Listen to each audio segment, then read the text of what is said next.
السلام علیکم ورحمۃ اللہ وبرکاتہ. کیا حال ہے سب کا؟ الحمد للہ. جب پچھلے ہفتے میں بات ہوئی تھی کہ اگر ہم سوچیں کہ ہمیں مطلب مسافر کے گھر میں رہنا اور ہر پل وہ سوچیں ہمارے ساتھ ہو تو ہمارا عمل خود بخود بہتر ہوتا ہے. تو پچھلے دنوں ہمارے جو میت کو غسل اور کفن کے بارے میں کچھ ہوا تو ان سے مطلب میرے دل میں یہی تھا کہ اگر اس حالت میں میری موت آ جائے، اگر اس حالت میں میری موت ہے تو آٹومیٹکلی میری جو عمل تھا نا وہ آٹومیٹکلی صحیح ہو رہا تھا کہ اگر انسان کے ساتھ یہ سوچ رہے نا تو خود بخود سب کچھ صحیح ہونے لگتا ہے. بالکل صحیح. اور کوئی قبرستان کے بارے میں آپ نے کہا تھا کہ جیسے اس کو دیکھتے ہیں فیلنگ چینج ہو جاتی ہے. تو یہی میرے ساتھ بھی ہوا، جب بھی مطلب راستے سے گزرتے ہوئے نظر پڑتی ہے نا قبرستان پر تو تھوڑی دیر کے لیے فیلنگ ہوتی ہے کہ مجھے بھی یہاں پر آنا ہے، تھوڑا سا جانا چاہیے. صحیح. ان انسان کے عمل میں تیزی تو آتی ہے اس سے. وہ جو علامات، جس کو اللہ سے محبت ہو تو پھر وہ نماز سے نکلنے میں اس کو تکلیف ہوتی ہے، اور تو نماز جب پڑھنے لگے نا تو یہ احساس ہوا کہ ہمارا کیا دل لگ رہا ہے یا نہیں، اور ہمیں نکلنے کی جلدی ہے یا تکلیف ہو رہی ہے. اور وہ بہت اچھا ہے خود کو جانچنے کے لیے کہ کیا واقعی ہمارے، کیونکہ محبت کا دعویٰ تو ہر ایک کر لیتا ہے، لیکن وہ سچی بھی ہے یا نہیں یہ ثابت کرنا اصل کام ہے نا، یہ ضروری ہے. ایک اور چیز تھی کہ اللہ تعالیٰ کے بارے میں اچھا گمان، کہ ہم جیسے تو شکوے شکایات کرتے رہتے کہ میرے ساتھ ایسے کیوں ہوا، لیکن جب اللہ تعالیٰ کے بارے میں اچھا گمان رکھنے لگ جائیں گے نا تو پھر وہ تکلیف محسوس نہیں ہوتی، سوچتے ہیں کہ ہاں اس میں بھی کوئی بھلائی ہوگی. بالکل. اگر آپ نے ایک بات کی نا، جس کا دل سوتا ہے وہ غفلت میں رہتا ہے، جس کا دل جاگتا ہے وہ اپنی زندگی غفلت میں نہیں گزارتا، اس کو نیکی کا شوق ہوتا ہے، اسے قدر ہوتی ہے. تو میں کل سے بھی اور پرسوں میں یہی اپنی بابا چیک تھی کہیں میرا سو تو نہیں رہا، کہیں غفلت میں تو نہیں ہے. اور یہ کانسٹنٹ چیک رکھنا ہے اپنے اوپر، کیونکہ یہ کام کوئی اور نہیں کر سکتا آپ کے لیے، یہ آپ کو خود ہی کرنا پڑے گا.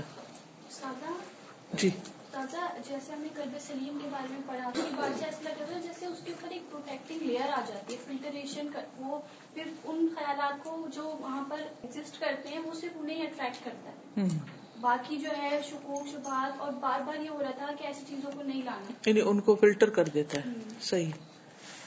وہ بڑا فوکس کر رہا تھا کوئی بھی کام کرنے سے پہلے ماں فالکا کیسا فاطمہ جو بات تھی کہ کیوں کر رہے ہیں اور کس طرح کر رہے ہیں، اس سے بہت فوکس رہنے میں ہیلپ ہوئی. بالکل. اس میں نیت کی درستگی اور نیت کو چیک کرنے میں بہت مدد ملتی ہے کہ میں کوئی بھی کام کر رہا ہوں کیوں کر رہا ہوں. گھر کے کاموں میں بھی یہ دین کے ہوں، دنیا کے ہوں، کوئی بھی چھوٹا سے بھی ایکشن ہو، اگر یہ ہماری زندگی میں شامل ہو جائے تو آپ دیکھیں گے کہ بہت سے مسائل، بہت سی عادتوں کی خود ہی اصلاح ہو جائے گی. مثلا اگر کوئی اچھا کام کر رہے ہیں تو بھی آپ اپنے آپ سے پوچھیں کہ کیوں کر رہا ہوں، اور اگر کوئی برا کام کر رہے ہیں تو بھی پوچھیں کہ کیوں کر رہا ہوں. مثلا آپ غصہ کر رہے ہیں تو اپنے آپ سے پوچھیں کہ کیوں غصہ کر رہا ہوں. کسی کو کچھ دے رہا ہوں تو پوچھیں کہ کیوں دے رہا ہوں. کسی سے کچھ روک رہا ہوں تو پوچھیں کیوں روک رہا ہوں. تو جتنی آپ کی نیت اچھی ہوگی، جتنا آپ کا طریقہ اچھا ہوگا کرنے کا بھی، صرف یہ نہیں کہ کیوں بلکہ کیسے کرنا ہے. مثلا غصہ آ رہا ہے تو بھی اس کا اظہار کیسے کرنا ہے، میری لمٹس کیا ہیں. اسی طرح مثلا کسی کو کچھ دینا ہے تو کیسے دینا ہے. بعض اوقات ہم ایک اچھا کام کر رہے ہوتے ہیں مگر اس کا طریقہ ٹھیک نہیں ہوتا، یعنی کیفا والا پارٹ جو ہے نا وہ ٹھیک نہیں ہوتا، تو اس کی وجہ سے ایک اچھا کام بھی کیا بن جاتا ہے، یعنی ایک بہت بہترین کام بھی بھدا ہو جاتا ہے جو بظاہر بہت اچھا ہے، نیکی کا کام ہے، لیکن چونکہ اس کا طریقہ ٹھیک نہیں تو وہ کام اپنا اثر نہیں رکھتا. کوئی روزمرہ زندگی سے مثال دیجئے، کسی ایک اچھے کام کا نام لیجئے. مثلا کوئی ایک اچھا کام، جیسے صدقہ کرتے ہیں تو جب دوسروں کو دکھانے کا وہ آ جاتا ہے ایلیمنٹ اس کے اندر تو ظاہر سی بات تو وہ نیکی تو پھر نہیں ملتی ہے. نہیں، وہ تو اخلاص سے تعلق رکھتا ہے نا کہ ہماری نیت اچھی ہے یا نہیں. بعض اوقات نیت بہت اچھی ہوتی ہے، نیت خالص ہے لیکن طریقہ ٹھیک نہیں.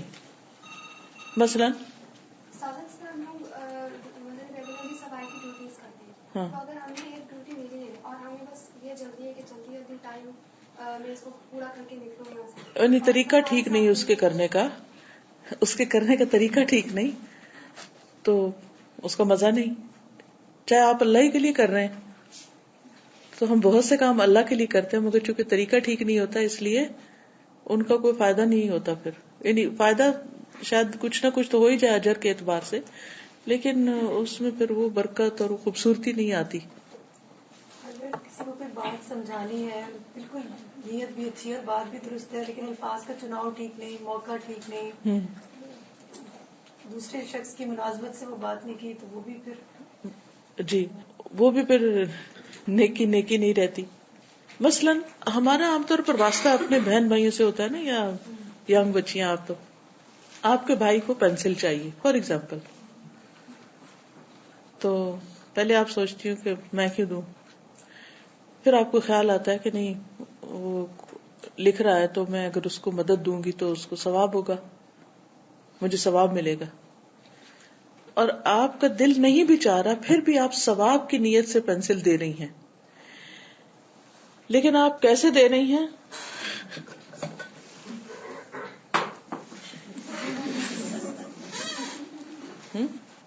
اور اگر بھائی چھوٹا ہو تو ہو سکتا ہے اس کے اوپر ہی پھینکے، یا پھر یہ لو. اس میں 2 غلطیاں ہیں، بتائیے کون سی؟ ایک تو الٹے ہاتھ کی، اور ٹپ والی چیز کو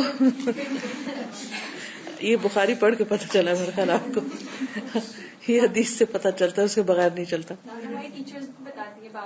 تو اب میں دے اللہ کے لیے رہی ہوں، لیکن کیفا جو ہے وہ غلط ہے، تو ثواب کوئی نہیں. تو کیفا سیکھنے کے لیے علم حاصل کرنا پڑتا ہے. ٹھیک ہے نا؟ کوئی اور مثال دیجیے. جیسے سرونٹ جو ہے وہ لون لیتی رہتی ہے، پھر دوبارہ مانگ کے اب پتہ ہے مجھے دینا تو دے دیں گے، اور دل میں غصہ بھی اتنا صحیح. بس چلو اگر دل میں غصہ آ بھی گیا نا تو زبان تک نہیں لانا، زبان سے نہیں لانا، یا ماتھے پہ نہیں لانا.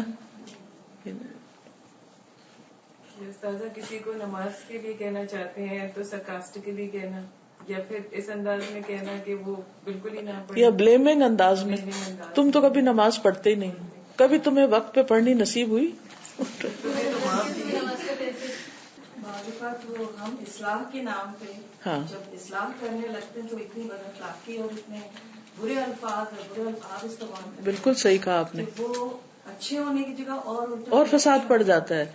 بالکل آئی ایگری 100% کہ بعض اوقات ہم اصلاح کے نام پر اتنی سخت زبان استعمال کرتے ہیں، یہ اتنے بھدے طریقے سے، یہ اتنے برے طریقے سے، یہ اتنے غلط طریقے سے، یہ اتنے مبالغہ آمیزی کے ساتھ اس کو کرتے ہیں کہ وہ چیز پہلے سے زیادہ بڑا بگاڑ لے آتی ہے. اور اسپیشلی ہم آج کل اپنے بچوں کے ساتھ جو رویہ رکھتے ہیں، ہم اتنے فرسٹریٹڈ ہوتے ہیں دن رات اپنی چیزوں کی وجہ سے پریشانی، یہ رویہ جو ہے اصلاح کرتے کرتے ان کے ساتھ ہم اتنی وہ ہو جاتے ہیں، دور ہو جاتے ہیں، وہ چیز ان کے اوپر اثر ہی نہیں کرتی ہے، اس لیے وہ طریقہ ہمارا صحیح نہیں ہوتا ہے. تو یہ دونوں چیزیں کانسٹنٹلی ہمیں یاد رکھنے کی ضرورت ہے کہ ہم بہت جلدی بھول جاتے ہیں، ہمیں پتہ ہوتی ہے مگر پھر ہم بھول جاتے ہیں. تو پھر غلطی ہو جائے پھر توبہ کریں، پھر اللہ سے کہیں اللہ مجھے آئندہ میں ایسا نہ کروں، پھر دوبارہ سے ٹھیک کر لیں، کیونکہ اس کے باہر گزارا نہیں. دیکھیں کبھی بھی امپروومنٹ نہیں ہو سکتی زندگی میں، اصلاح نہیں ہو سکتی جب تک ہم 2 کام نہ کریں. نمبر 1 اللہ سے معافی نہ مانگے، نمبر 2 دوسروں کو معاف نہ کریں جب تک. ٹھیک ہے، یعنی معافی کے عمل کے بغیر تزکیہ نہیں ہوتا. معافی صفائی کرتی ہے نا. اگر ہم سے غلطی ہو گئی تو ہم اللہ سے کیا کریں؟ ہمیں فوراً کیا کرنا چاہیے کہ اللہ تعالیٰ مجھے معاف کر دے، میرا یہ گناہ دھو ڈال. دیر نہیں کرنی چاہیے اس میں. اور اگر اللہ تعالیٰ سے معافی مانگ لی اور اگلے لمحے کسی اور بندے نے ہمارے ساتھ زیادتی کر دی، چاہے کوئی بھی ہو، مثلاً شوہر ہے، بہن بھائی ہیں، ماں باپ ہیں، کوئی بھی، تو وہ ریگریٹ کر رہے ہیں اپنی غلطی کو. بعض اوقات ایسا ہوتا ہے نا کہ انہوں نے غلطی کی ہوتی ہے اور پھر اس کے بعد وہ سوری بھی کہہ دیتے ہیں. اچھا جب سوری کہہ دیتے ہیں تو پھر ہمیں کیا کرنا چاہیے؟ لیکن ہمارے پاس ایک وجہ ہوتی ہے نہ کرنے کی. یہ سب معاف تو کر دیتے ہیں مگر دل میں بغض رکھ کر بار بار نہیں کرتے ہیں. ایک وجہ ہوتی ہے کہ ہم کہتے ہیں کہ ہم نہیں معاف کر سکتے. انا بھی. اور ہم کہتے ہیں تم تو روز یہ کرتے ہو، یعنی جیسے ہوتا نا جسٹیفائی کر رہے ہوتے ہیں. ہم کہتے ہیں کہ روز ہی تم یہی کر کے پھر روز تم سوری کرنے لگ جاتے، تو کوئی فائدہ نہیں تمہارے سوری کا بھی. اس وقت کیا سوچنا چاہیے؟ ہم بھی ایک دفعہ غلطی کر کے پھر گناہ کرتے، پھر گناہ کرتے، پھر گناہ کرتے ہیں. ہم کیا چیزیں، اور اللہ سبحانہ و تعالیٰ کی عظمت دیکھیے، ہم اس کی نافرمانی کرتے ہیں اور پھر بھی وہ ہمیں معاف کر دیتا ہے اتنی عظمت کے باوجود. اور ہم تو کوئی چیز نہیں، اور اگر لوگ ہمارے ساتھ کوئی زیادتی کر دیتے ہیں تو پھر ہم نہیں معاف کر پاتے. ہم لوگوں سے کتنے بڑے ہیں؟ مثلا اتنے تو نہیں نا جتنا اللہ سبحانہ و تعالیٰ ہم سے بڑے. کوئی ہے کمپیریزن؟ نو کمپیریزن. پھر بھی اللہ سبحانہ و تعالیٰ ہمیں معاف کر دیتے ہیں، ہم بندوں کو معاف نہیں کرتے.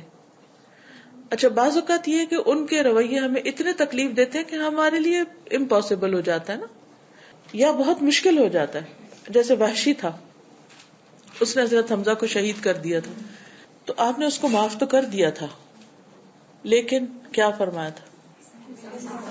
سامنے نہ آئے. اچھا، اس سے وہ اسلام سے دور نہیں ہوا. اس نے کیا کیا؟ اس دن کا جو اپنا گناہ تھا وہ کیسے دھویا؟ مسلمہ کذاب کو قتل کر کے. تو اس سے یہ پتہ چلتا ہے کہ انسان کی زندگی میں اگر غلطی ہو جائے اور دوسرا شخص نہ معاف کر پائے ہمیں، تو ہمیں کسی اور طریقے سے اس کے ساتھ احسان کر دینا چاہیے تاکہ اس کا دل ہماری طرف سے اچھا ہو جائے. یا کسی بھی طرح کوئی اور نیکی کی کوشش کرنی چاہیے، کیونکہ ان الحسنات یذہبن السیئات، کہ نیکیاں جو ہیں وہ برائیوں کو دور کر دیتی ہیں. کیونکہ گناہوں کے بوجھ تلے رہنا اور دوسروں کو معاف نہ کرنے کا بوجھ اٹھائے پھرنا، یہ انسان کے دل کے اوپر ایک بہت بڑی مشقت کا سبب ہوتا ہے، اور اس سے پھر کئی ایک نقصان ہوتے ہیں، اور قلب سلیم نہیں رہتا. ٹھیک ہے نا؟ تو آج ہم دیکھیں گے الفصل الثانی میں کہ مفسدات القلب کون سے ہوتے ہیں اور مرض کے اسباب کون کون سے ہوتے ہیں. مفسدات القلب و اسباب امراضہ، قلب کے مفسدات اور اس کے امراض. تمہید: مفسدات القلب خمسۃ، مفسدات القلب 5 ہیں. وہی 5 چیزیں انسان کے دل میں بگاڑ پیدا کرتی ہیں. نمبر 1 ہے کثرت الخلطہ، کثرت اختلاط، بہت زیادہ لوگوں سے میل ملاپ، بہت زیادہ لوگوں سے میل ملاپ، ہر وقت باتیں کرنا، ہر وقت لوگوں کے بیچ میں رہنا. نمبر 2 ہے التمنی، تمنی کیا ہوتا ہے؟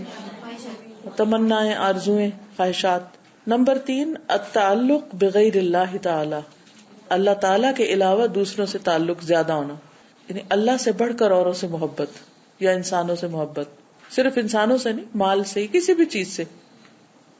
اچھا، اس میں آپ دیکھیے کہ بعض اوقات ہم دین کا نام لے کے کوئی کام شروع کرتے ہیں کہ ہم اللہ کے دین کا کام کر رہے ہیں، مثلا کمپیوٹر پہ بیٹھ کے کچھ کر رہے ہیں فار ایگزامپل، اور ہمیں پتہ بھی نہیں چلتا اور ہم اسی کی وجہ سے نماز لیٹ کر دیتے. تو شیطان نے کیسا دھوکہ دیا، نام دین کا لگا دیا اور اللہ کی جو عبادت ہے، اصل عبادت یعنی نماز کی شکل میں، اس سے غافل کر دیا. تو اس کے بیچ میں کیا چیز تھی؟ کس چیز سے چمٹے ہوئے تھے، کس چیز سے لگے ہوئے تھے؟ کام دین کا ہی تھا، اس میں کوئی شک نہیں. لیکن اس وقت اس سے زیادہ اہم تھا اللہ سے ملاقات کرنا. تو ہم بعض اوقات کام کوئی بھی ہم کرتے ہیں تو وہ ایک پیشن بن جاتا ہے نا. جب کوئی چیز پیشن بن جاتی ہے ایک انسان کی، تو وہ تمنی میں بدلنے لگتی ہے، اور پھر وہ انسان کی ایک ویکنس بن جاتی، کمزوری بن جاتی، اور پھر انسان اس چیز سے چمٹ جاتا ہے اور اللہ کو بھول جاتا ہے. آپ کو یاد ہوگا حضرت سلیمان علیہ السلام نے ایک مرتبہ گھوڑوں کی کونچے کاٹی تھی. اس کی وجہ کیا تھی؟ عصر کی نماز لیٹ ہو گئی تھی کیونکہ وہ گھوڑوں کی انسپیکشن کر رہے تھے. حالانکہ ان گھوڑوں سے محبت ان کی کس وجہ سے تھی؟ اللہ کی وجہ سے تھی. وہ اللہ کی یاد میں استعمال ہوتے تھے، لیکن اس وقت وہی چیز جو اللہ کی یاد کے لیے استعمال ہو رہی تھی، وہی چیز اللہ کی عبادت سے دوری کا ذریعہ بن گئی. تو اس پر وہ پریشان ہوئے. تو بہت دفعہ ایسا ہوتا ہے کہ مثلاً ہم کہتے ہیں کہ ہم یہ بزنس کریں گے, اس میں سے پیسے کمائیں گے اور پھر ہم اس میں خوب صدقہ کریں گے.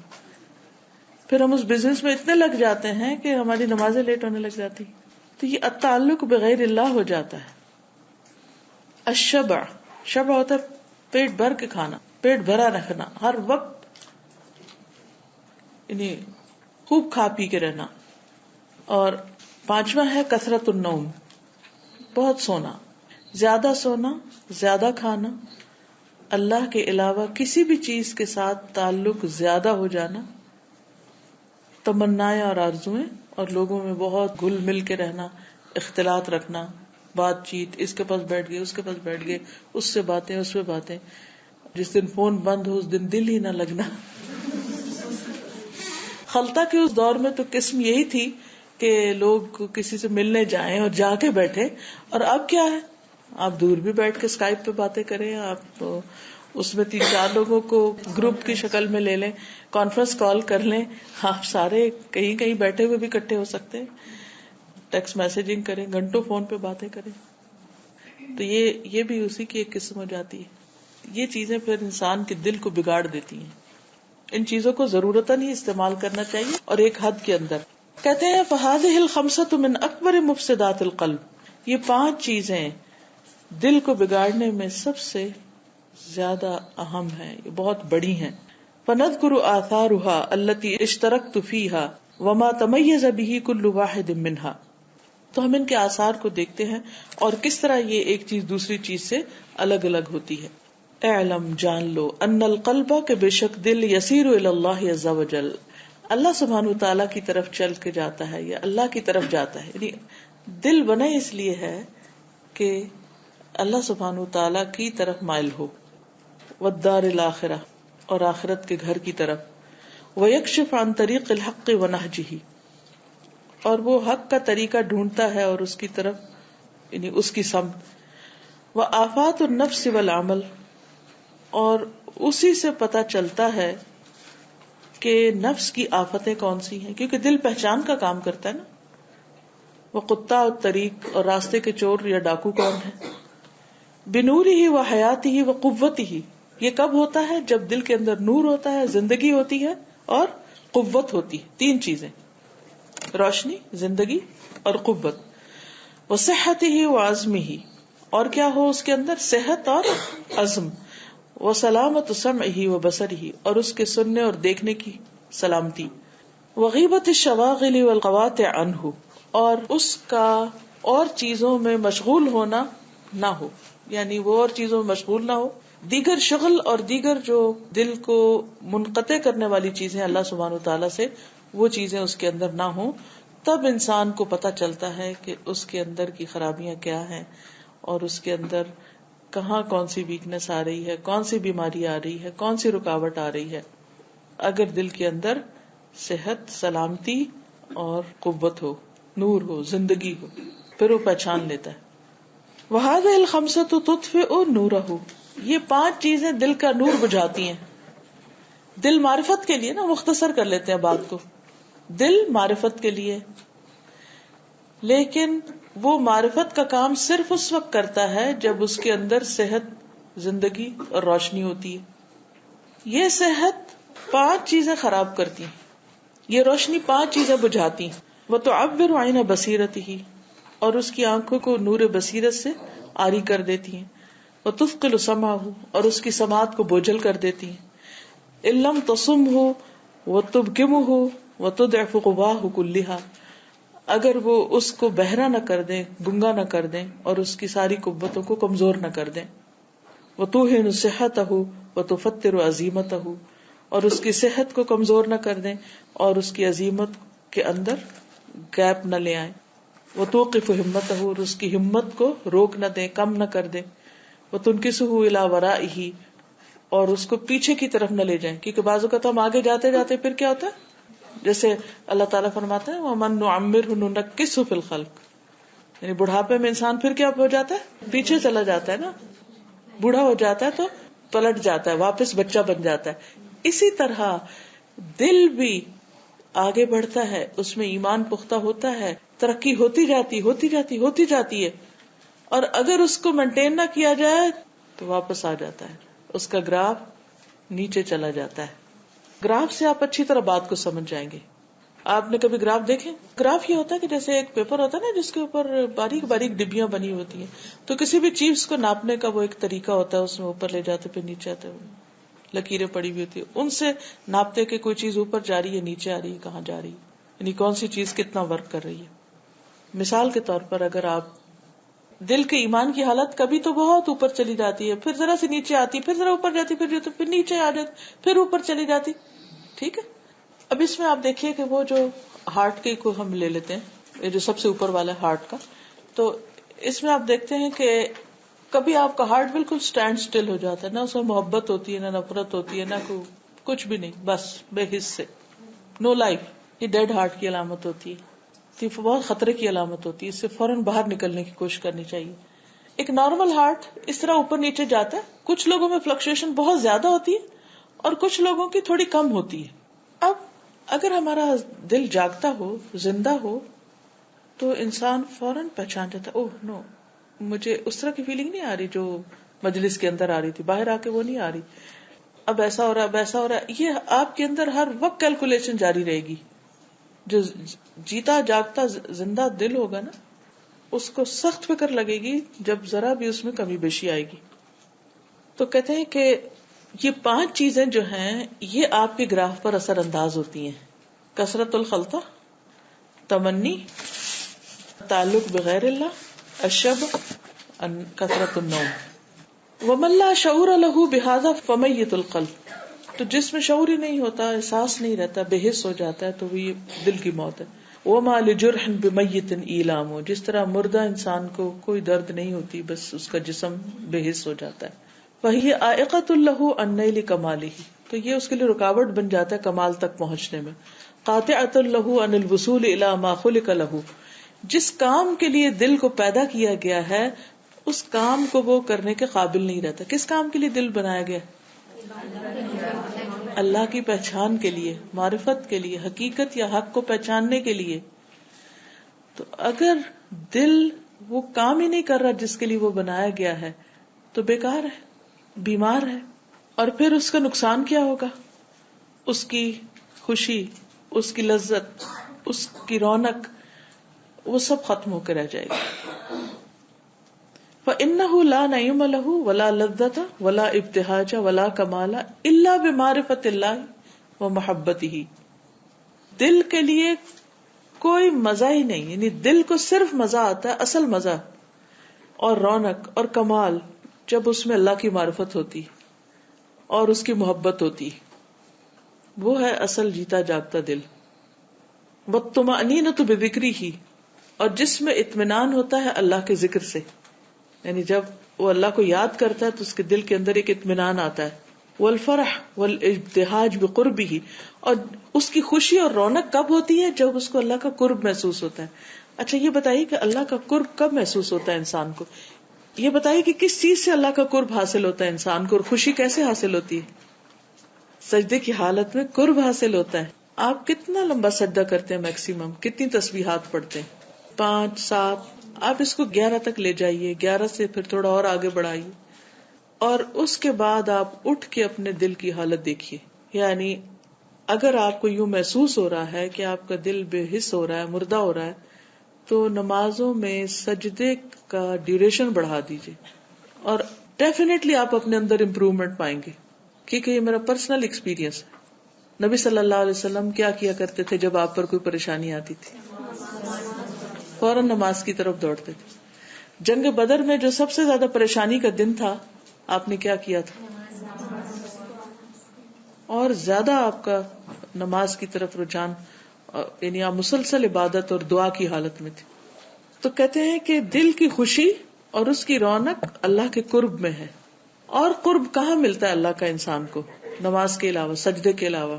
اللہ سے دعا کریں, بات کریں, مناجات کریں, ان چیزوں سے بھی ملتا ہے. اسی طرح اگر آپ کسی غریب, مسکین, فقیر, یتیم اور معذور شخص کے سر پہ ہاتھ رکھیں. ایک شخص نے کہا تھا نا کہ میرا دل سخت ہو گیا ہے, تو نبی صلی اللہ علیہ وسلم نے اس کو کیا نسخہ بتایا تھا, کیا کرو؟ تو اس کے سر کے جو بال ہے نا، اس کی جو وائبریشن آپ کے ہاتھوں میں جائے گی نا، اور وہ آپ کے دل کو جا کے دھوئے گی، تو اس سے دل کی سختی دور ہو جائے گی. عبدالستار ایری کی جو بایوگرافی ہے نا، میں نے اس میں پڑھا تھا کہ انہوں نے لکھا تھا کہ جب وہ معذور بچے ہوتے ہیں نا، جو مینٹلی ریٹارڈیڈ ہوتے ہیں، ان کو نا وہ خود صاف کر کے نہلاتے تھے، دھلاتے تھے. تو انہوں نے اس چیز پہ لکھا تھا کہ جب میں یہ عمل کرتا ہوں نا، تو مجھے عبادت کا مزہ ایسے آتا ہے، مجھے لگتا ہے میں اپنے رب کے بالکل قریب ہو گیا ہوں جب میں ان بچوں کو نہلاتا ہوں. بعض اوقات ایسا ہوتا ہے نا کہ ہم کسی ایک کام میں اتنے لگ جاتے ہیں کہ ہمیں کچھ اور کرنے کی فرصت ہی نہیں ہوتی. نبی صلی اللہ علیہ وسلم مریضوں کی عیادت کرتے تھے، جنازوں پہ جاتے تھے، یتیم مسکین بیوہ کی خبر گیری کرتے تھے. حضرت ابو بکر کرتے تھے. کوئی واقعہ یاد ہے؟ ایک واقعہ تھا نا کہ جب نبی صلی اللہ علیہ وسلم فجر کی نماز کے بعد صحابہ کرام سے بات کرتے تھے، تو اس نے نبی صلی اللہ علیہ وسلم نے پوچھا تھا کہ کس کس نے آج صدقہ کیا، تو حضرت ابو بکر نے فوراً سے کہا کہ ہاں میں نے کیا، اور پھر عیادت کا پوچھا تو وہ بھی میں نے آتے آتے کر لی. سارے کام انہوں نے کیے ہوئے تھے. تو اس سے پتہ چلتا ہے نا کہ صحابہ کی زندگی کس قسم کی زندگی تھی. حضرت ابو بکر نے صدقہ کہہ رہے تھے مسجد کے باہر روٹی کا ٹکڑا صرف توڑ کے دیا تھا. مطلب یہ بھی جی، کہ ہم اتنا، کیونکہ ہم یہی سوچتے رہتے ہیں کہ کوئی بہت بڑا کام کریں گے، کہیں نکل کے جائیں گے تو پھر ہی کچھ ہوگا. نہیں، اس میں آپ دیکھیں گے کہ اصل میں کوئی شخص بڑا کام نہیں کر سکتا جو چھوٹا نہ کر سکے. یہ بات یاد رہے گی. کیا کہا میں نے؟ کوئی شخص بڑا کام نہیں کر سکتا جو چھوٹا نہ کرے یا چھوٹا نہ کر سکے. کیونکہ جو چھوٹے کام نہیں کرتا نا، وہ اس کے دل کے اندر غرور ہوتا ہے. چھوٹے چھوٹے کام، چھوٹے چھوٹے نیکی کے کام، تو انسان کا کہ لو میں تو اتنا بڑا ہو گیا ہوں، تو اب میں یہ میں اب یہ کرتا رہوں. نہیں، ہاں ٹھیک ہے، آپ اکثر اگر نہیں بھی کر پاتے اوروں کو ڈیلیگیٹ کر دیتے ہیں، لیکن کسی کو خود بھی کر لیں. وہ نفس کے آر نہ ہو، رکاوٹ نہ ہو. اس کا یہ بھی مطلب نہیں کہ انسان اپنے سارے فرائض ذمہ داریاں چھوڑ کے تو وہ کارپیٹ سے چھوٹے چھوٹے تنکے اٹھانے لگ جائے کہ بھئی میں چھوٹے کام کروں تاکہ میں بڑا بن جاؤں. یہ نہیں مقصد اس کا کہ بڑا بننے کی نیت ہو اور اس کے حساب سے انسان چھوٹے پہ لگ جائے.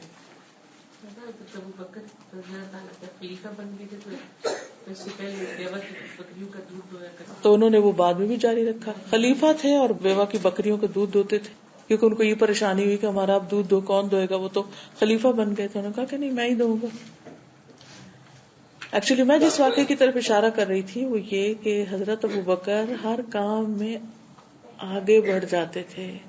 حضرت عمر ان کے مقابلے پر رہتے تھے کہ میں کسی طرح یہ کروں. حضرت عمر نے دیکھا کہ ایک جھگی میں ایک عورت ہے اور نابینا ہے، اور اس کو کوئی پتہ نہیں کون آتا ہے، وہ جھاڑو بھی دے جاتا ہے، وہ پانی بھی بھر جاتا ہے، وہ اور اس طرح کے کھانا رکھ جاتا ہے. تو انہوں نے کہا کہ بھی کون آتا ہے؟ ان کو مجھے نہیں پتا، کوئی آتا ہے صبح سویرے کر جاتا ہے. تو حضرت عمر نے کہا کہ اب آئندہ تو میں کروں گا. لیکن اگلے دن جب گئے تو وہ اس سے بھی پہلے ہوا تھا وہ سب کچھ. اور ان کو ذرا یہ خیال نہیں، حضرت ابو بکر کو ذرا یہ خیال نہیں آیا کہ میں بتاؤں کہ ان کو کہ میرا نام یہ ہے، یاد رکھنا،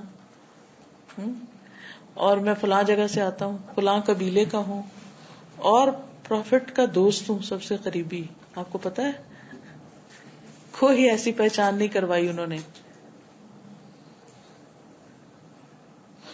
نے بس کس پر فوکس کیا؟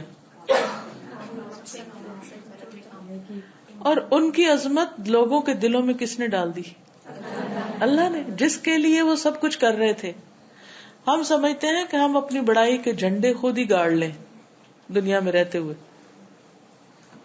کہیں کوئی رہ نہ جائے پیچھے، ساری جھنڈیاں لگ جائیں. لیکن کیا ہوتا ہے، اللہ سبحانہ وتعالی خود ہی دلوں میں ڈال دیتا ہے اگر آپ اللہ کے لیے کام کر رہے ہوتے ہیں. جو اللہ کی خاطر عاجزی اختیار کرتا ہے، اللہ تعالیٰ اس کو بلندی عطا کرتا ہے. ہم چھوٹے چھوٹے کاموں کو جن کو امپورٹینس بھی نہیں دیتے نا، وہ ایکچولی اتنی سیٹسفیکشن دے جاتے ہیں. جیسے کہ ہمارے جو اولڈ لوگ ہوتے ہیں، دادی نانی، اگر ہم صرف ان کے پاس بیٹھ کے ان کی باتیں ہی سن لیں نا، ان کو اتنا اچھا لگتا ہے، وہ بتاتے جاتے اور پھر اس کے بعد جو ہمیں سیٹسفیکشن ہوتی ہے وہ واقعی اور کسی چیز سے نہیں ہوتی. بالکل. ایک سوال، جیسے یہ بات ہے کہ عاجزی کا اظہار کریں تو اللہ تعالیٰ بلندی عطا فرماتا ہے. کیا کیا پیرامیٹرز ہیں؟ ایک تو یہ کہ چھوٹے چھوٹے کام کرنا, اور کیا کیا چیزیں جس سے عاجزی جو ہے انسان کی ظاہر ہوتی ہے؟ اصل میں بنیادی طور پر ایک نیچرل لائف گزارنا بہت ضروری ہے کہ ہم کچھ کاموں کو نیکی کا ایک معیار بنا لیتے ہیں کہ بس یہ نیکی ہے. تو اللہ سبحانہ و تعالیٰ قرآن پاک میں کیا فرماتے ہیں؟ لیس البر ان تولوا وجوہکم قبل المشرق والمغرب. اس کا یہ نہیں مطلب کہ کوئی مشرق کی طرف منہ کرے پھر ادھر منہ کر لے, نہیں. اس کا مطلب یہ ہے کہ کسی ایک ہی کام کے پیچھے لگ جانا یا کسی ایک یا دوسرے ہی کام کے پیچھے لگ جانا اور صرف اس کو نیکی سمجھ لینا اور باقی نیکی کے کاموں کو اگنور کر دینا, یہ ٹھیک نہیں. لیکن اس کا یہ مطلب نہیں کہ کوئی فوکس نہ ہو اور اس کی کوئی منزل نہ ہو اور بس وہ رینڈملی کبھی کچھ کر لے کبھی کچھ کر لے کبھی کچھ کر لے, یہ نہیں مطلب. آپ دیکھیں نا کہ حضرت ابوبکر حضرت عمر نے جو کام کیے, اپنی ذمہ داریاں نبھائی, اس سے بہتر کبھی کسی نے نہ نبھائی ہوگی. حضرت عمر کے عدل سے بہتر کسی کا عدل نظر نہیں آتا, یعنی ان کے بعد تاریخ انسانی میں. تو اس کا مطلب یہ ہے کہ وہ اپنے کام پر تو فوکسڈ تھے, لیکن اگر بیچ میں کوئی بھی چیز نفس کے خلاف آ گئی, مرضی کے خلاف آ گئی, تو اس کو انہوں نے ایشو نہیں بنا لیا. مثلا ان کے سامنے ایک عورت اٹھ کے کہتی ہے کہ اللہ نے مہر عورت کے لیے اتنا مقرر کیا تو تم اسے نہیں کم کر سکتے. فوراً رجوع کر لی اپنی بات سے, ضد نہیں کی, اڑے نہیں, غلطی مان لی, کیونکہ اس وقت یہ نیکی تھی. ان سب چیزوں کا تعلق کس سے ہے؟ حکمت سے. اسی لیے کہتے ہیں نا یؤتی الحکمت من یشاء ومن یؤت الحکمت فقد اوتی خیرا کثیرا. تو فلیکسیبل ہونا, فوکسڈ ہونے کے ساتھ ساتھ فلیکسیبل ہونا بہت ضروری ہوتا ہے. اگر آپ فلیکسیبل نہیں ہوگے تو توڑ دیے جائیں گے, کچھ بھی نہیں کر پائیں گے. پھر آپ ٹائم مینجمنٹ ان کی ہوتی نا کہ وہ صبح آتے رہتے سب کچھ کرتے ہوئے بھی آ رہے, لائک پرائیورٹی سیٹ ہے and then what the things to do, وہ ایک دماغ میں ہے کہ یہ کرنا ہے. ہماری لائف تھوڑی سی اس طرح ہو جاتی ہے کہ پرائیورٹیز سیٹ نہیں ہوتی ہیں یا وے نہیں کر پاتے کہ what is more important and that. اصل بات ہی کہ ہمیں یہ نہیں سمجھ آتی کہ کس وقت میں کیا کرنا زیادہ فائدے کا ہے. ایک بڑے بزنس مین یا ایک کامیاب بزنس مین اور ایک ناکام میں فرق کس چیز کا ہوتا ہے؟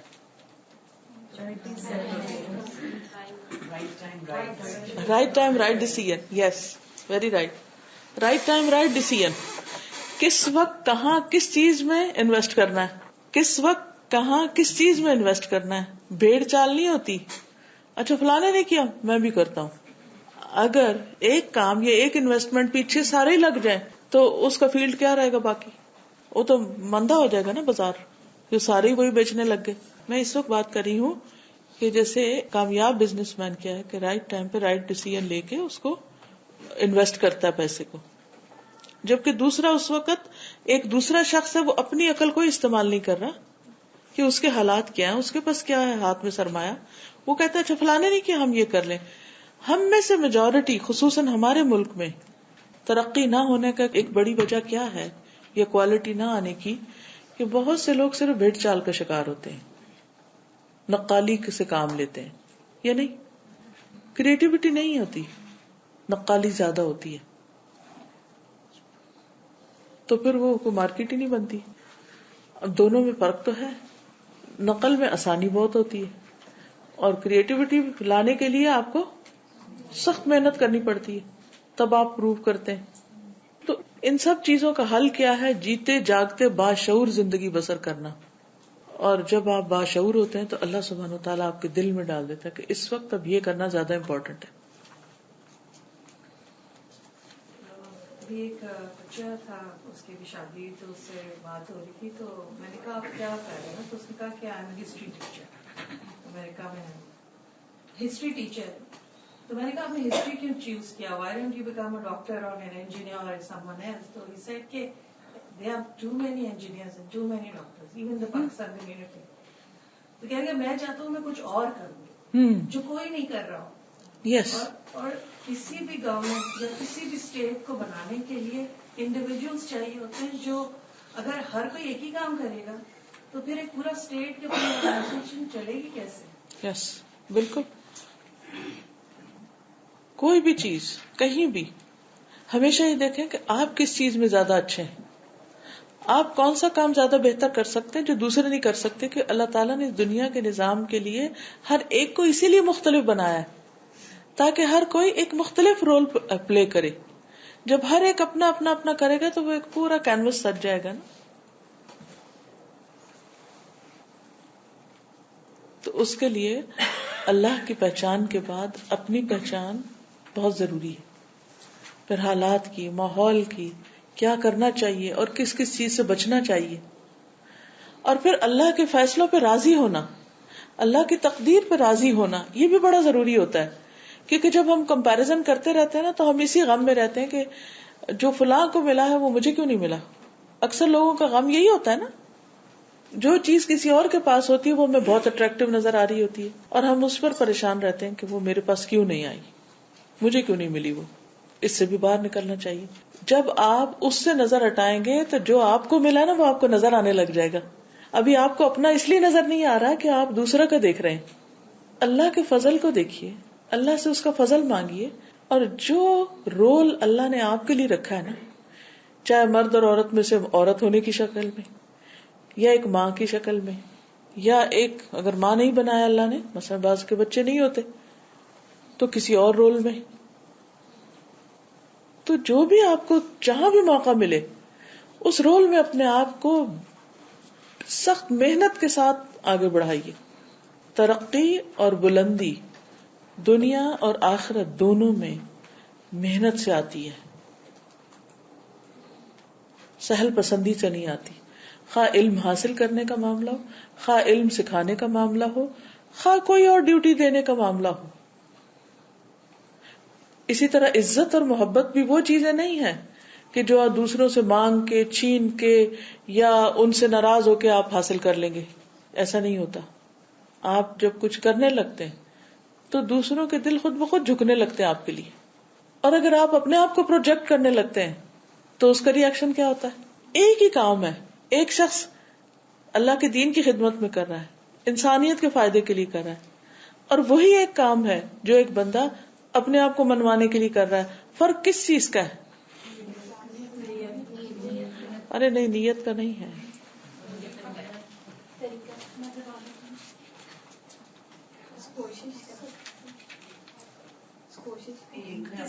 سبمٹ کر دیا ہے اللہ کے پاس کہ اس نے اپنے آپ اس نے مان لیا کہ میں اللہ کے لیے ہوں اور میں کام بھی اسی کے لیے کر رہا ہوں. بالکل. اور دوسرا اپنے نفس کے لیے کر رہا ہے.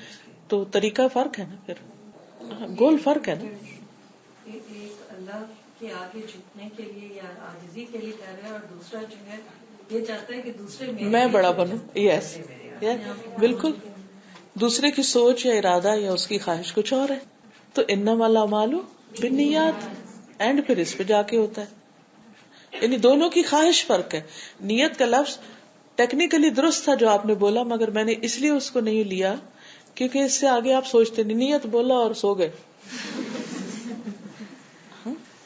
نیت کا لفظ جو ہے وہ ٹھیک ہے، لیکن اصل میں کیا ہے کہ وہ جو ایک ٹیسٹ اور موٹیو اور ایک مقصد اور ارادہ اور گول اور ہڈن جو اس کے اندر ایک ہڈن شہوت، وہ فرق ہے، وہ کچھ اور ہے.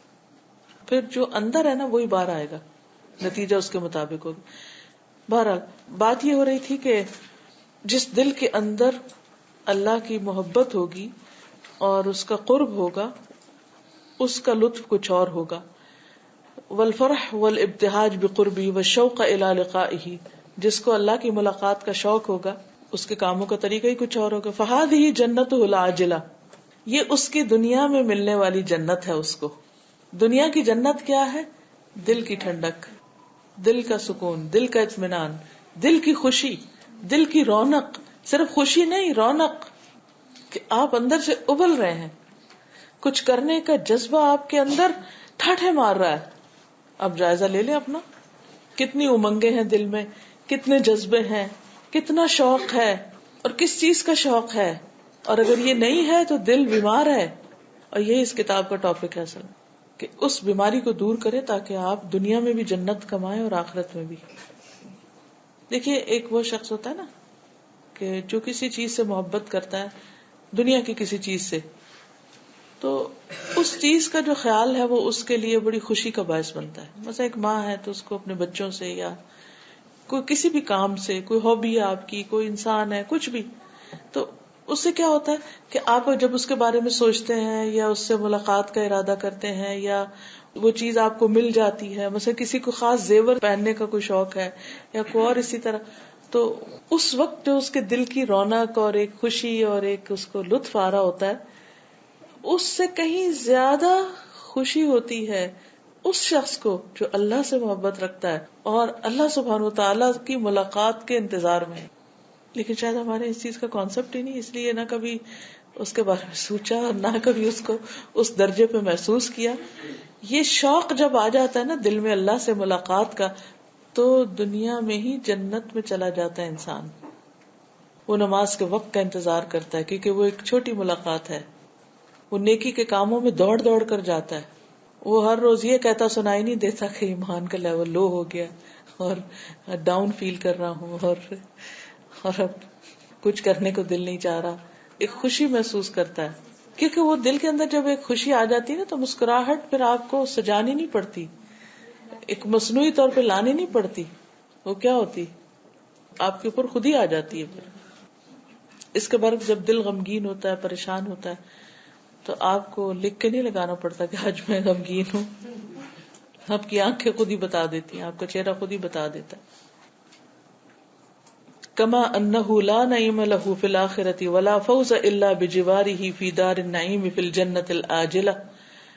وہ جو بعد میں آنے والی جنت ہے، اس گھر کے اندر جو نعمتیں ہیں اور وہاں کی جو کامیابی ہے، وہ بھی اس کو اللہ کے دیدار کے شوق کے بغیر اس کے اندر بھی وہ لطف نہیں. یعنی جب وہ جنت کا سوچتا ہے تو فوراً کیا سوچتا ہے کہ اللہ سے ملاقات ہوگی. فَلَهُ جَنَّتَانِ، ایسے انسان کے لیے دو جنتیں ہیں. لا يدخل الثانية منهما إن لم يدخل الأولى، جو پہلی جنت میں داخل نہیں ہوا وہ دوسری میں نہیں ہو سکتا. تو پہلی جنت کیا ہے کہ انسان دنیا میں اللہ کے ذکر سے، اللہ کی یاد سے، اللہ کی محبت، اس کی ملاقات کے شوق سے اندر ہی اندر ایسا خوش ہو، ایسی طمانینت ہو اس کے اندر کہ وہ شوق ہر وقت اٹھائے رکھے، کسی نہ کسی کام پر لگائے رکھے. بڑے سے بڑا کام اس کو مشکل نہ لگے، کسی کو کچھ دینا ہو، کسی کی خدمت ہو، کسی کی مدد ہو، کسی کے کام آنا ہو، نماز کا وقت ہو، تو ہر کام میں ایک شوق ہو، بوجھ نہ ہو. اس چیز کو معیار بنا کے آپ سوچیں کہ اللہ سبحانہ وتعالیٰ نے جو ہمیں قرآن دیا ہے، جو دین دیا ہے، کتنی بڑی نعمت ہے کہ جس کے ذریعے یہ مقام حاصل ہوتا ہے. تو دین ایک رحمت ہے نا، رحمت ہے ہمارے لیے کہ اس سے پھر اللہ کی معرفت ملتی ہے، اس کے بغیر نہیں ملتی. بہت سے لوگ دین نہیں پڑھنا چاہتے کیونکہ مشکل یہ ہوئی کہ لوگوں نے دین کو کیا بنا دیا، صرف چند ریچولز کا مجموعہ یا چند ڈوز اینڈ ڈونٹس بس. تو لوگ پھر جب دین کا نام سنتے تو گھبرا اٹھتے ہیں کہ ہائے پابندیاں لگ جائیں گی ہمارے اوپر، ایسا ہو جائے گا ویسا ہو جائے گا. حالانکہ کیا ہونا چاہیے بھائی، ان کو بتائیں کہ آپ کے دل کی حالت اتنی مزے کی ہو جائے گی، آپ کو اصل خوشی اور سکون نصیب ہو جائے گا. کیا آپ وہ نہیں چاہتے؟ تو اس لیے دین انسان کی وہ مدد کرتا ہے. اس طرح دین انسان کو راہ دکھاتا ہے کہ اس کے لیے دنیا بھی جنت بن جاتی ہے، چاہے اس کا آس پاس کا ماحول کیسا بھی ہو، لیکن اندر کا ایک اطمینان ہوتا ہے، اندر کی ایک خوشی ہوتی ہے جس کی وجہ سے وہ کبھی بھی ہم و غم کا مجموعہ نہیں بنا رہتا، بلکہ اس سے تو پناہ مانگی گئی. اللہم انی اعوذ بک من الہم والحزن والعجز والکسل والجبن والبخل وغلبۃ الدین قہر الرجال. یہ سب عذاب ہیں، ان سے نکلنا چاہیے. وہ کہتے ہیں وسمعت شیخ الاسلام ابن تیمیہ، یہ ان کے استاد تھے، کہتے ہیں شیخ الاسلام ابن تیمیہ کہتے تھے، ان کو میں نے سنا، یقول ان فی الدنیا جنت من لم يدخلها لم يدخل جنت الاخرہ، کہ دنیا میں بھی ایک جنت ہے، جو اس میں داخل نہیں ہوا وہ آخرت میں بھی داخل نہ ہو سکے گا. وقال بعض العارفین، تو بعض عارفین کہتے ہیں، انہ لتمر بالقلب اوقات، کہ دل پر بعض اوقات ایسے حالات گزرتے ہیں، ایسے لمحات گزرتے ہیں، ان کان اہل الجنت فی مثل ھذا انہم لفی عیش طیب، کہ وہ سوچتا ہے کہ اگر جنت والوں کا دل اس طرح کا ہوگا تو ہی وہ بہت اچھے حال میں ہوں گے. یعنی جنت والے اس طرح ہوں گے, ان کے دلوں کی حالت یہ ہوگی, یعنی اللہ کے ذکر, اس کی یاد, اس کی بات سے اتنا سرور ان کو حاصل ہوتا ہے کہ اس خوشی میں وہ جب جنت کو یاد کرتے ہیں تو سوچتے ہیں اچھا اگر جنت والے اس حال میں ہر وقت ہوں گے تو پھر تو جنت کے مزے ہی کیا. وہ جنت کی صرف مادی نعمتوں کو یاد کر کے نہیں خوش ہوتے, وہ بھی خوشی کی چیز ہے. دیکھنے میں جنت باغ جو ہیں وہ اللہ نے آنکھوں کے لیے لذت کا ذریعہ بنائے, اچھے اچھے خوبصورت پھل پھول اور باقی نعمتیں جو ہیں, لیکن اس سے اوپر ایک اور نعمت ہے اور وہ ہے دل کی حالت کا اچھا ہونا اور خوش ہونا. وقال بعض المحبین, بعض اللہ سے محبت کرنے والوں نے کہا, مساکین اہل الدنیا خرجوا من الدنیا وما ذاقوا اطیب ما فیہا, کہ دنیا کے مسکین دنیا سے نکلے تو انہوں نے وہ چکھا ہی نہیں جو انہوں نے دنیا میں چکھنا تھا, ایسے ہی مر گئے, وہ چکھے بغیر ہی مر گئے. وما اطیب ما فیہا, وہ کیا تھا جو انہوں نے نہیں چکھا. قال محبت اللہ, اللہ کی محبت, والانس به والشوق الی لقائه, اللہ سے مانوسیت اور اللہ کی ملاقات کا شوق. وہ شوق ہی نہیں ان کے دل میں آیا. دیکھیے شوق جو ہوتا ہے نا کسی بھی چیز کا, وہ انسان کو زندگی بخشتا ہے. جب شوق ہی نہ رہے دل میں, کوئی امنگ ہی نہ رہے, کوئی تمنا ہی نہ رہے, تو پھر کیا ہے زندگی. مثلاً کس چیز کا شوق, کوئی شوق بتائیے اپنا کہ جس کا سوچتے ہی آپ کو نا بس ایک خوشی آ جاتی کہ ایسا ہو. مثلاً اور شادی کا شوق, ینگ لڑکیوں کے لیے شادی کا شوق ہوتا ہے نا, پھر اتر بھی جاتا ہے تھوڑے دنوں میں. اور کیا شوق ہوتا ہے انسان کا, کپڑے پہننے کا, اور قرآن حفظ کرنے کا شوق, اور پینٹ کرنے کا, حج پہ جانے کا. یس, وہ ایک بہت بڑا شوق ہوتا ہے. اور واقعی پھر وہ جب انسان وہاں پہنچتا ہے تو پھر دل کرتا پھر آئے, روتا ہے وہاں سے نکلتے ہوئے. اور کیا شوق ہو سکتا, کام پہ جانے کا شوق, کام پہ جانے کا. بڑی اچھی یس بڑی اچھی علامت ہے, کیونکہ جو بندہ اپنے کام پہ جاتے ہوئے شوق اس کو ہو, اس ہوتا ہے تو شوق بالکل اتنی ایکسائٹمنٹ ہوتی ہے کہ اچھا. میری امی مجھے کہتی ہیں کہ تمہیں کیا وہ ہوتا ہے. میں نے کہا امی I can't live with that because اب اسکیڈولز ہوتے ہیں آپ کے ہر چیز کی بیلنسنگ آف اس دنیا کے کام اور اس دنیا, اور وہاں سے بھی جب آپ کو پلیٹ فارم ملتا ہے اللہ کے کام کرنے کا, ایک موقع فراہم ہوتا ہے, تو پھر آپ کی ایکسائٹمنٹ اور بڑھ جاتی ہے. بالکل. میم یہ سچا واقعہ ہے کہ جوتے پالش کرنے والا مجھے وہ ایک صاحب کے جوتے پالش کرتا تھا ہمیشہ سے. وہ سالوں اس کو اس کی پالش کراتے تھے کہ چلو بھائی 5-10 روپے اس کی مدد ہو جائے گی. تو وہ ایک دن اس کو کہنے لگے کہ میں حج پہ جا رہا ہوں تو میں فلاں 1 مہینے تک ہوں گا نہیں, تم پریشان مت ہونا. چلو ٹھیک ہے آپ جائیے. اس نے دعا ہوا دی, وہ چلے گئے حج پر. حج پر پہنچے تو 4تھا یا 5واں دن تھا کہ وہ مجمع میں نا وہ موچی نظر آیا ان کو. انہوں نے کہا کہ آپ یوں کری کہ شاید میرا وہم ہے اور یہ ہے وہ ہے. تو ہونے لگا, پھر دوبارہ گھوم کے وہ آدمی نظر آیا. وہ مجمع کو چیرتے ہوئے اس کے پاس پہنچے اور اس کو ہاتھ پکڑ کے کہا. تو اس نے کہا السلام علیکم. السلام علیکم صاحب. اچھا تم کہاں سے پہنچے, حالانکہ مجھے سوال کرنا نہیں چاہیے کہ تم کیسے پہنچے, کسی نے تمہیں جیسے حج بدل کرایا ہے یا کیا. اس نے کہا نہیں صاحب میں نے سالوں 1 وقت کا کھانا کھایا ہے, سالوں میں نے 1 وقت کا کھانا کھایا ہے اور وہ پیسے جمع کر کے میں حج پہ آیا ہوں. تو مطلب اللہ نے اس کے لیے تو صاحب استطاعت کے لیے ہے نا حج. تو وہ تو صاحب استطاعت نہیں تھا, نہ اس سے پوچھا جانا تھا. لیکن شوق وہ موچی کی کیا کمائی ہے, لیکن اس کا وہ شوق تھا جو اس نے 1 وقت کھانا کھایا اور اس کے پیسے جمع کر کے لیا. اب اس بھوک میں بھی اس کے لیے ایک لذت تھی نا کہ مجھے حج پہ جانا ہے. حج اس کا پہلے دن سے جو اس نے سیونگ کرنی شروع ہوئی ہوگی, جو سالوں اس کو لگے جمع کرنے کے لیے, تو اس کا حج تو کبھی کنٹینیوس لکھا جا رہا ہوگا. ظاہر ہے نیت جب سے کر لی. مجھے ایک بات یاد آ رہی ہے, ایک آپ نے شیئر کی تھی کہ آپ کو یہ شوق شروع سے تھا کہ قرآن ہر دل اور ہر ہاتھ تک پہنچے, تو ایک کمرے کی کلاس کے بعد بھی آپ نے الہدا انٹرنیشنل لکھ کے لگایا ہوا تھا. ہاں جی, جب الہدا شروع ہی ہوا نا تو اس کے اوپر جب بورڈ لگا الہدا انٹرنیشنل, تو سب لوگ ایسے حیرت سے دیکھتے تھے, اور کوئی جیسے مذاق کے انداز میں یا کوئی کسی بھی, کبھی اپنی اوقات تو دیکھو. الہدا تو ٹھیک ہے, انٹرنیشنل کس لیے؟ اور مجھے اچھی طرح یاد ہے کہ جب میں اسلام آباد سے کراچی آئی تھی اس وقت بھی بہت باتیں ہوئی، بہت ہوئی. پھر کراچی جب کینیڈا گئی تو اور زیادہ باتیں ہوئی اور طرح طرح کے الزام لگے، لیکن کسی چیز نے کام سے نہیں ہٹایا. کیا سوچ کے ان کو پتا نہیں ہے نا، ان کو کیا پتا میرے شوق کا، ان کو کیا پتا میرے خواب کا، ان کو کیا پتا کہ میں کیا چاہتی ہوں. یہ تو اپنی محدود دنیا کے اندر سے دیکھتے ہیں نا. تو ہر ایک کا اپنا ایک شوق ہوتا ہے نا، تو وہ شوق آپ کو باتیں بھی سنوانے پر کوئی اثر نہیں ہوتا، یعنی جو مرضی کوئی کہہ دے آپ کو.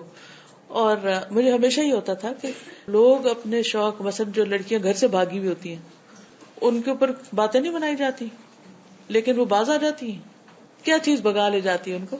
تو اگر غلط شوق انسان کو بھگا لے جاتا ہے تو صحیح شوق پر کیا کرنا چاہیے؟ کچھ نہیں کرنا چاہیے، استقامت اختیار کرنی چاہیے نا، پروو کرنا چاہیے کہ آپ اپنی بات میں سچے ہیں، آپ واقعی شوق رکھتے ہیں. ٹھیک ہے نا؟ جیسے کسی کو ڈاکٹر بننے کا شوق ہوتا ہے، بالکل جم جاتا ہے نا، کتنی مشکلیں آتی ہیں. سب کچھ لگا دیتا ہے اس کو. اور یہاں تو پھر بھی ماں باپ پڑھوا دیتے ہیں، باہر آپ دیکھیں بچوں کی اتنی فیسیں ہوتی ہیں، وہ قرضے لیتے رہتے ہیں اور ان کو پتا ہوتا ہے کہ ہم نے پھر ڈاکٹر بن کے اتنے سال یہ قرضے اتارنے ہیں، اور بےچارے اتارتے رہتے ہیں، شادی نہیں کر پاتے، کئی مشکلات ان کو آتی ہیں، لیکن ان کا شوق ان کو چلائے رکھتا ہے. اپنا شوق، میں کچی بستی میں پڑھاتی تھی، تو مجھے یہ شوق تھا کہ وہ بچے جو کھیل رہے ہوتے تھے باہر گھر میں جاتی تھی تو عجیب سے جب میں وہاں سے گزرتی تھی تو میرے دل کے اندر ایک خواہش آتی تھی کہ کاش میرے پاس ایسے کچھ ہو کہ میں ان سب بچوں کو اندر کر لوں اور ان کو تعلیم دوں. الحمدللہ وہیں پہ کلاس میں بیٹھے بیٹھے ایک لیڈی میری کلاس میں آتی تھی، تو باقی میں آپ کو زمین دے رہی ہوں، میرے 2 کمرے کا گھر ہے، تو میں آپ کو اللہ کے لیے میں آپ کو دے رہی ہوں. پھر الحمدللہ اللہ تعالیٰ جن سے 12-13 کمروں کا وہ بنایا، مدرسہ بنایا الحمدللہ، جس میں دین اور دنیا دونوں کی میں تعلیم کا کر رہی ہوں. اور وہ ایک شوق جو تھا، اور آپ یقین کریں کہ میں 8 بجے صبح جاتی ہوں اور 2 بجے بج جاتے ہیں میں واپس آتی ہوں جب 2-2:30 بج جاتے ہیں. لیکن وہ شوق ایک وہ حالت تھی کہ میں، آپ یقین کریں کہ جب میں الوداع جوائن نہیں کیا تھا تو میں دنیا میں کھونے والا بندہ تھا، یعنی کہ 10 بجے تک سو. جب میں الوداع میں نے جوائن کیا تو میں سوچتی تھی کہ میں اٹھوں گی کیسے صبح. تو آج اتنی عمر ہو گئی ہے اس بڑھاپے کے اندر جو ہے میں صبح باہر نکلتے صبح باہر نکلتی. بالکل ایک شوق ایسا شوق ہے کہ بس. اور اس کے بعد دل کا عالم کیا ہوتا ہے؟ خوشی کا. یعنی 2 بجے تک آپ تھکا کے جب لوٹتے ہیں تو دل کے اندر کیا خوشی ہوتی ہے. ایریا بھی بہت خطرناک اور چیز بھی ہوتی ہے کہ کبھی کبھی آپ کے شوق آپ کے خود نہیں پورے ہوتے، وہ اولاد کی شکل میں الحمدللہ شکل میں دکھ رہے ہوتے ہیں نا. بالکل الحمدللہ پھر ڈبل ہو جاتی ہے خوشی نا. بالکل چلو میں نہیں کر سکی، چلو آگے بچوں نے یہ کیا. بالکل. اور الحمدللہ میری چھوٹی بیٹی ہے امن، وہ جب میں پڑھا کرتی تھی تو اتنی سے آپ کے ساتھ ہاتھ ملایا کرتی.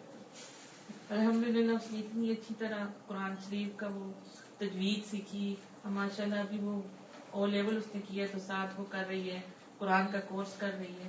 اللہ تعالیٰ نے بچوں کو جو ہے وہ اس طرف لگا دیا. بالکل.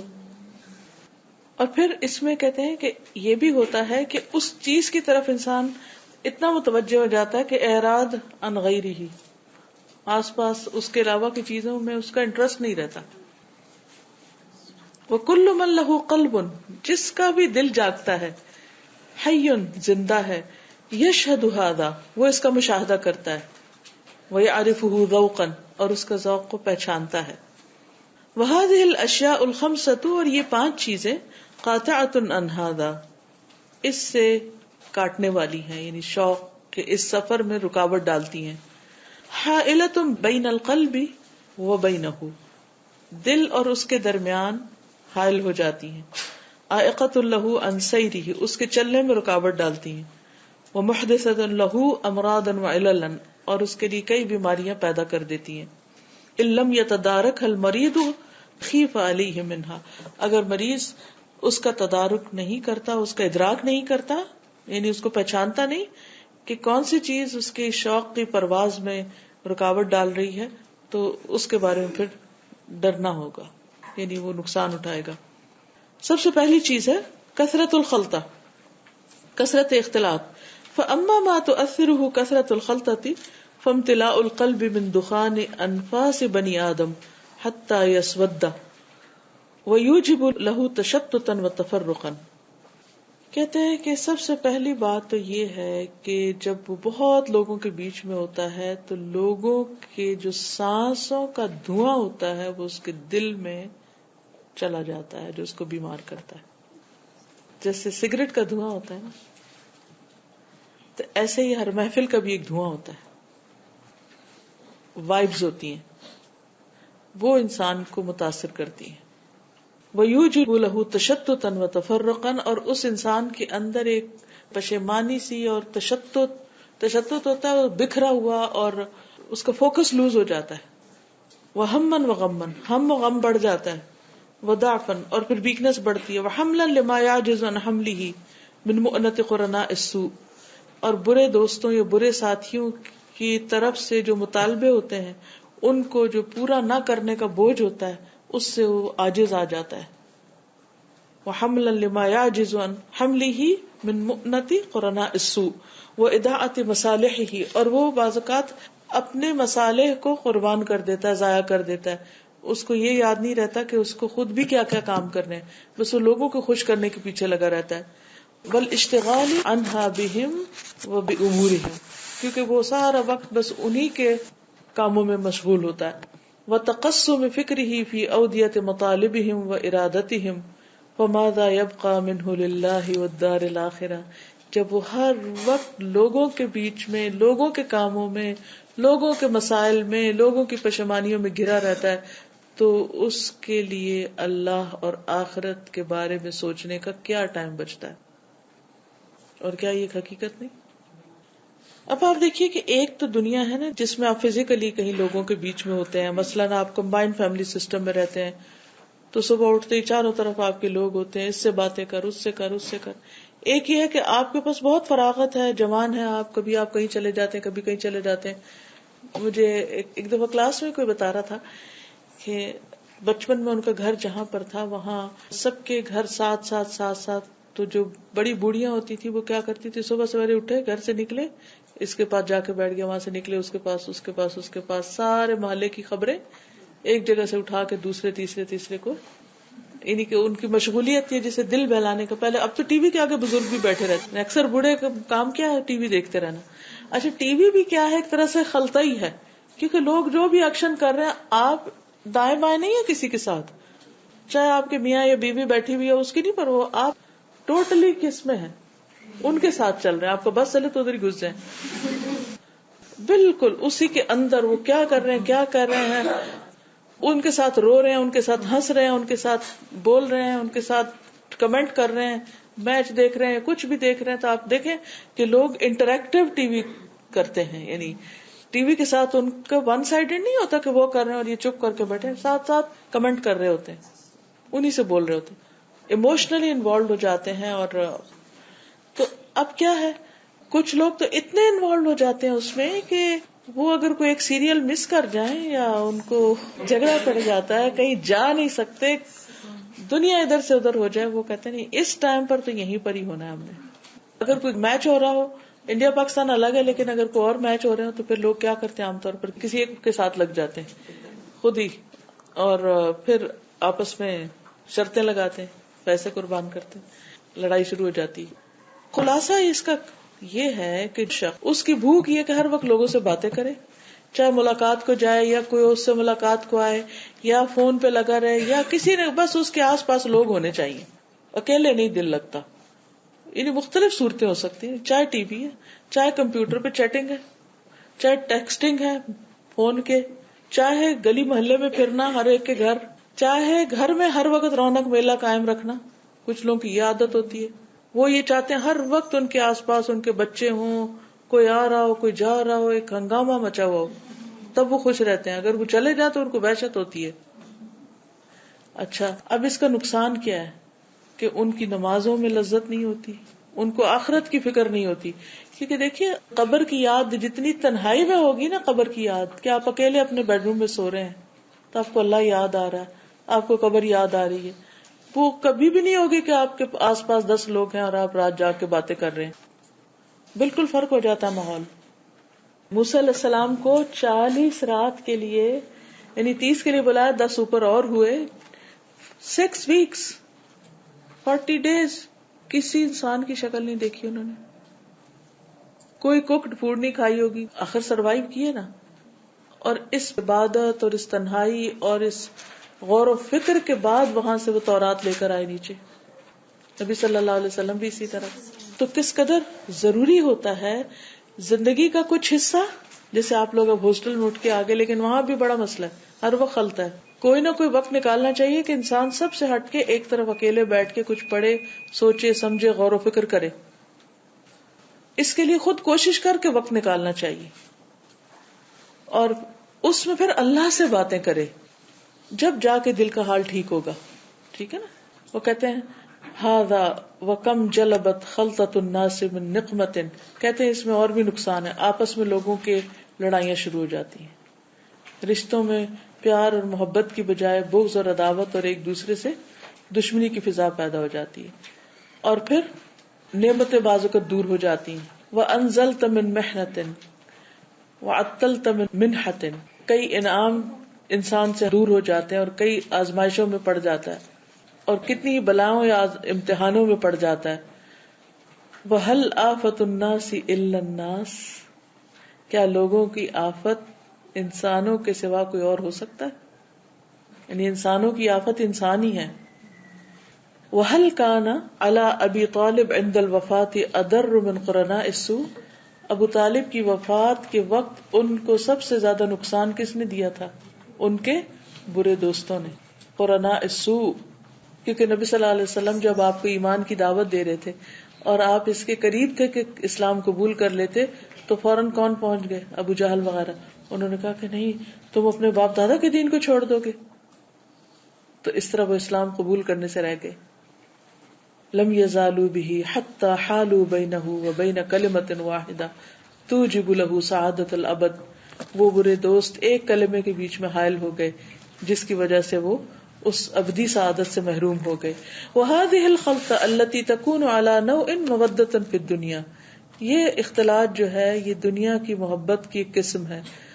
وقضاء وتر بعضهم من بعض, اور ایک دوسرے سے اپنی حاجات پورے کرنے کا ایک طریقہ ہوتا ہے. وتنقلب اذا حقت الحقائق عداوة, اور بعض اوقات جب وہ ایمز پورے ہو جاتے ہیں تو عداوت بن جاتی ہے وہ دوستی. آپ نے دیکھا ہوگا کہ بعض اوقات کچھ لوگ کچھ خاص گروپس میں شامل ہوتے ہیں, مل کے غلط کام کرتے ہیں, چوریاں ڈاکے کلنگ کرتے ہیں, پھر اس کے بعد آپس میں ہی ایک دوسرے کو مروا دیتے ہیں. وبعد المخلط علیہا یدیہ ندما, اور پھر یہ چیز ندامت کا سبب بن جاتی. کما قال تعالی ویوم یعض الظالم علی یدیہ یقول یا لیتنی اتخذت مع الرسول سبیلا یا ویلتا لیتنی لم اتخذ فلانا خلیلا لقد اضلنی عن الذکر بعد اذ جاءنی. اور پھر الاخلاء یومئذ بعضهم لبعض عدو الا المتقین. چلیے آج کے لیے اتنا ہی کافی ہے. اللہ تعالیٰ ہمیں آخرت کی مشکلات سے بچائے. سبحانک اللہم وبحمدک اشہد ان لا الہ الا انت استغفرک واتوب الیک. السلام علیکم ورحمۃ اللہ وبرکاتہ.